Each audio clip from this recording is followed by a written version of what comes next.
Assalamualaikum warahmatullahi wabarakatuh. Kami dari kelompok 8 ingin mempresentasikan tentang riset dan audit. Pertama-tama itu kami perkenalkan anggota kelompok.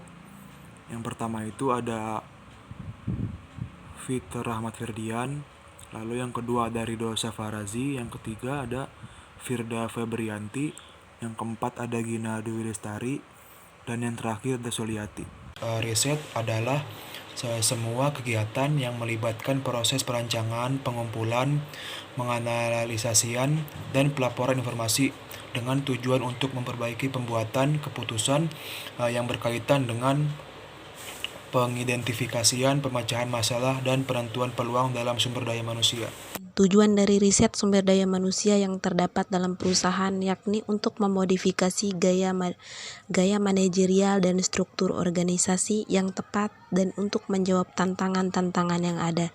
Dengan adanya riset maka akan membantu menjelaskan mengapa seorang individu sukses di sebuah perusahaan dan gagal di perusahaan lainnya dengan pekerjaan yang serupa. Dapat menentukan karyawan mana yang dapat memanfaatkan pelatihan, jenis pelatihan dan pengembangan apa yang dibutuhkan. Dapat menunjukkan bahwa faktor internal serta untuk mengidentifikasi karakteristik karyawan yang memiliki kemungkinan kecelakaan kerja yang lebih tinggi. Manfaat. Yang pertama, membantu menjelaskan mengapa seorang individu sukses di sebuah perusahaan dan gagal di perusahaan lainnya dengan pekerjaan yang serupa. Yang kedua, menentukan karyawan-karyawan mana yang dapat memanfaatkan pelatihan serta jenis pelatihan dan untuk pengembangan apa yang dibutuhkan.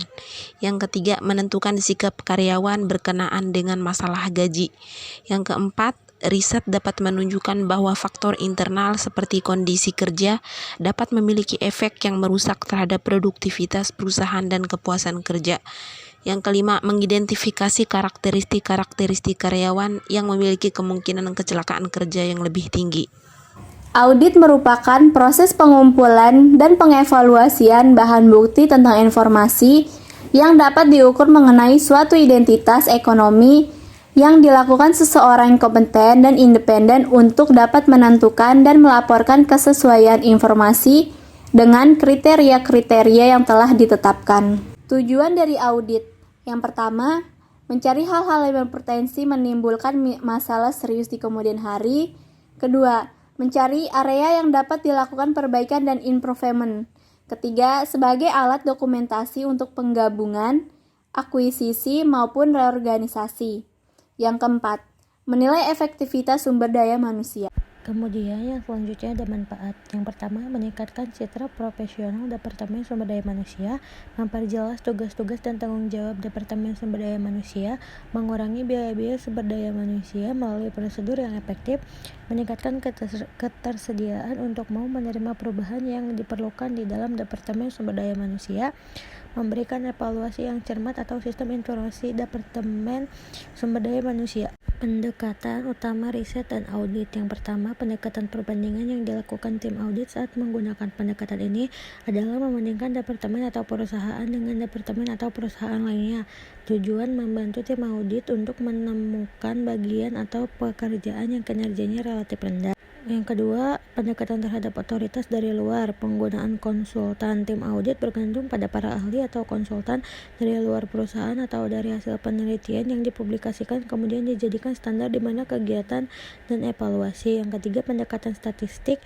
Saat menggunakan pendekatan ini, tim harus memahami cara dan metode pengambilan sampel sampai dengan cara metode pengolahan dan analisis data. Yang keempat, pendekatan kepatuhan. Pendekatan ini dapat digunakan untuk melihat ketaatan praktek pengolahan sumber daya manusia terhadap SOP yang ada. Yang kelima, pendekatan manajemen by objektif. Manajemen berdasarkan tujuan dilakukan untuk membandingkan objek audit dengan tujuan yang telah ditetapkan.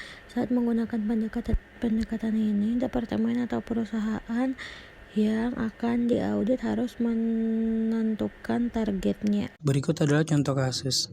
Kasus audit umum PT KAI menerapkan proses Good Corporate Governance dalam suatu perusahaan. Pembedahan kasus-kasus yang telah terjadi di perusahaan atas proses pengawasan yang efektif menjadi pembelajaran yang menarik dan kiranya dapat kita hindari apabila kita dihadapkan pada situasi yang sama, bukan suatu proses yang mudah. Diperlukan konsistensi, komitmen, dan pemahaman yang jelas dari seluruh stakeholders perusahaan mengenai bagaimana seharusnya proses tersebut dijalankan. Namun dari kasus-kasus yang terjadi di BUMN ataupun perusahaan publik, dapat ditarik kesimpulan sementara bahwa penerapan proses GCG belum dipahami dan diterapkan sepenuhnya. Salah satu contohnya adalah kasus audit umum yang dialami oleh PT Kereta Api Indonesia. Kasus ini menunjukkan bagaimana proses tata kelola yang dijalankan dalam suatu perusahaan dan bagaimana peran dari tiap-tiap organ pengawas dalam memastikan penyajian laporan keuangan tidak salah uji dan mampu menggambarkan keadaan keuangan perusahaan yang sebenarnya. Kasus PT KAI berawal dari perbedaan pandangan antara manajemen dan komisaris, khususnya ketua komite audit di mana komisaris menolak menyetujui dan menandatangani laporan keuangan yang telah diaudit oleh auditor eksternal. Komisaris meminta untuk dilakukan audit ulang agar laporan keuangan dapat disajikan secara transparan dan sesuai dengan fakta yang ada. Salah satu faktor yang menyebabkan terjadinya kasus PT KAI adalah rumitnya laporan keuangan PT KAI. Perbedaan pandangan antara manajemen dan komisaris tersebut bersumber pada perbedaan mengenai utang PPN per 31 Desember 2005 senilai 95,2 miliar rupiah. Menurut Komite Audit harus dicadangkan penghapusannya pada tahun 2005 karena diragukan kolektibilitasnya, tetapi tidak dilakukan oleh manajemen, tidak koreksi oleh auditor. Yang kedua, masalah dan ditangguhkan yang berasal dari penurunan nilai persediaan saldo beban yang ditangguhkan per 31 Desember 2005 sebesar 6 miliar rupiah, yang merupakan penurunan nilai persediaan tahun 2005 yang belum efektif. Menurut Komite Audit harus dibebankan sekaligus pada tahun 2005 sebagai beban usaha. Yang ketiga, masalah persediaan dalam perjalanan berkaitan dengan pengalihan persediaan suku cadang yang bernilai 1,4 miliar rupiah yang dialihkan dari satu unit kerja ke unit kerja lainnya di lingkungan PT KAI yang belum selesai proses akuntansinya per 31 Desember 2005. Menurut Komite Audit seharusnya telah menjadi beban tahun 2005. Yang keempat, masalah uang muka gaji biaya dibayar di muka sebesar 28 miliar rupiah yang merupakan gaji Januari 2006 dan seharusnya dibayar tanggal 1 Januari 2006 tetapi telah dibayar per 31 Desember 2005 diperlakukan sebagai uang muka biaya gaji yang menurut Komite Audit harus dibebankan pada tahun 2005. Yang kelima, masalah bantuan pemerintah yang belum ditentukan statusnya dan penyertaan modal negara sebesar 674, miliar rupiah dan PMN sebesar 70 miliar rupiah yang dalam laporan audit digolongkan sebagai pos tersendiri di bawah utang jangka panjang. Menurut Komite Audit harus diklarifikasi menjadi kelompok akuntansi dalam neraca tahun buku 2005. Lalu beberapa hal yang diklarifikasi turut berperan dalam masalah pada laporan keuangan PT KAI. Yang pertama, auditor internal tidak berperan aktif dalam proses audit, yang berperan hanya auditor eksternal. Yang kedua, Komite Audit tidak ikut serta dalam proses penunjukan auditor sehingga tidak terlihat proses audit. Yang ketiga, manajemen tidak termasuk auditor eksternal, tidak melaporkan kepada Komite Audit dan Komite Audit tidak menanyakannya. Yang keempat, adanya ketidakyakinan manajemen akan laporan keuangan yang telah disusun, sehingga Komite Audit mempertanyakan manajemen merasa tidak yakin terlepas dari pihak mana yang benar.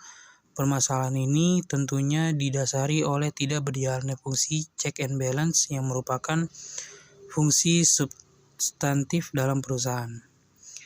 Berikut presentasi dari kelompok kami. Billahi fisabilillah, wastabiqul khairat. Wassalamualaikum warahmatullahi wabarakatuh.